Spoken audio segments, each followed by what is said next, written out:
Hello and welcome to the Virtual Jewish Thought of the Week. This is Rabbi Dan Lewin speaking to you from downtown Dallas. We've now entered a new month in the Jewish calendar, and every month has its unique flavor and theme and opportunity and message for us. And this particular month is the darkest time in the Jewish calendar. It's known as a month of bad mazel, of bad luck for the Jewish people. Why? Because there are many events in history, tragic events, most notably the destruction of the two temples, that occurred during this period of time. It all began with the story of the spies, the biblical tragedy of the spies when they were sent to scout out the land, and they returned crying, doubtful, we can't enter the land, upon which God answered that if you want something to cry about, then I will give your people something to cry about in the future on this particular day. That doesn't mean it's necessarily a punishment. What that means is that if there were going to be negative events, the time of the year, the time period which was most ripe for those to happen, would be in this particular month. So it's known as a dark time, a time of bad luck. There are many laws that are learned from this, but this is the negative period in the Jewish calendar, a period of 3 weeks of mourning for the destruction of the temples in Jerusalem and all the negative events over history that have occurred since then. Okay, with this background, we can move to discuss the specific message of this month. In the Bible, you're not going to find any mention of the names of the Hebrew months, just the numerical order. This is the first month, second month, third month. When the Jewish people returned to Israel from Babylonia, they brought with them names of the Hebrew months. This particular month is called Av. Av is a Hebrew word which means father. The custom in many Jewish communities is not just to call this month by one Hebrew word, it's to call it by the name Menachem Av. Menachem means the comforter, Av means father. And this is not just a question of custom, it even has legal consequences. For example, if somebody writes a document and takes it to Jewish court and it's under evaluation and we see it dated by the word Menachem, not even Av, just the word Menachem. That document is assumed to be in the month of Av. It's a valid document. Why? Because it's such a well-known thing that Jewish communities over history have called this month the month of Menachem Av. Now, what's the meaning of these words, this title, this name of the month? The simple message that it sends is that this is a month of mourning, that the destruction of the temple, the resulting exile, the Jewish people being scattered across the entire globe and all the suffering that occurred over history, there's a 3-week period of mourning which culminates in this month, and therefore as we set a designated time of mourning, we are broken and seeking comfort from the Father, the Av. What's the Father? The Father, our Father in heaven. That's a metaphor. There are many names or ways to refer to God.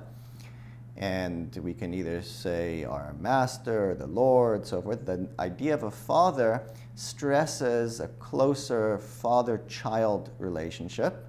And in this month, we call it Av, which is the idea of a father. We add an extra word after the destruction called Menachem, to comfort. And the simple meaning is the Jewish people are seeking comfort from God. But if we look at the specific phrase of this month, the title, Menachem Av, grammatically we run into a problem. The words Menachem Av don't mean that we seek comfort. In other words, that the Father, that God is the comforter. What they mean is that we are comforting the Father. Menachem Av means comforting the Father, not the Father is comforting. And the question then becomes, what is that hinting? What is that telling us? The idea of consoling somebody is that, look, there's a void, there's an inner void of pain after a loss, and somebody else comes with a certain words or action, and they fill that psychological void. They make the person feel better. So really, it would seem that we're the ones suffering, we're the ones lacking, we're the ones that have gone through this tough history. So what we're really doing is seeking comfort from God. But the words imply that we comfort God, not that we're getting comforted. How does this work? One of the answers can be found or hinted at in a verse in last week's Torah reading, which reads, "You shall not defile the land, for I am the Lord your God who dwells amongst the children of Israel." So here you have this type of warning. And if you just read the verse, what it looks like is, okay, you better not defile the land because I'm dwelling with you, and so forth. A very harsh statement. But the commentaries explain that within this statement is an expression of deep affection and favor for the Jewish people. What this really means is that wherever the Jewish people go, all the suffering, the destruction, dwelling in the pits, impurity, whatever the fate of the Jewish people is, God is saying, I go there with you. That's why the Talmud makes an announcement that says, woe to the father who has banished the children from his house, and woe to the children who have been banished from their father's table. Now what this really means is there's a double mourning, wailing, crying taking place over the suffering over history. On the one hand, it's obviously woe to the children, like why do the children have to go through this? On the other hand, and the bigger novelty is that the Talmud says, woe to the father that had to do this, which means, if we borrow the metaphor, the greatest pain of a parent, of a father, is when the child suffers and feels pain. It's not just his own personal pain, the pain of the child. Every failure and every challenge that the child faces, the parent is there watching and going through it with them. And that's also why the greatest joy, the greatest comfort is really to the parent. When a child succeeds and perseveres and overcomes the challenge, there's no greater joy than the joy that the parent watches and sees, hey, my child made it. And that's the deeper message of this month, that the comfort of the child and the comfort of the parent, or to go back into the analog, our suffering on a personal level, on a global level, is God's suffering. Our comfort, our success, is God's success. Let's finish off by going a step deeper about how this knowledge can affect our life. What this statement actually is communicating is a message about sin and about rebuilding and about success. How so?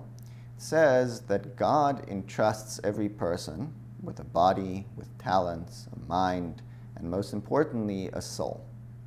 Now, whatever we choose to do with that is not just our own success and failure. It would be like the soul is a microchip. So wherever we're going to go, that soul, that divine presence is going to accompany us for good or for bad.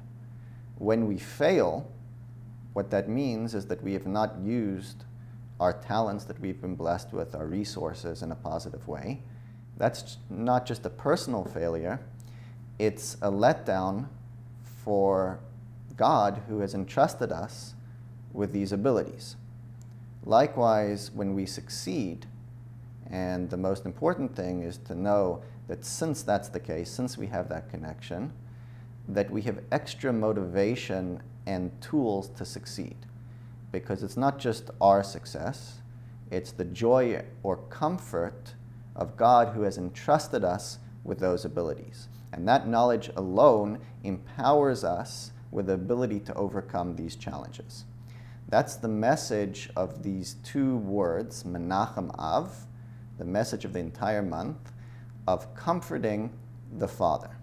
Thank you for watching, for your time. I would love to hear your feedback, comments. Please let me know what you think. If you like this, forward it to anybody you think would be interested. And if you want to sponsor a video or dedicate a video, please email me at the address below. And I look forward to speaking with you next week.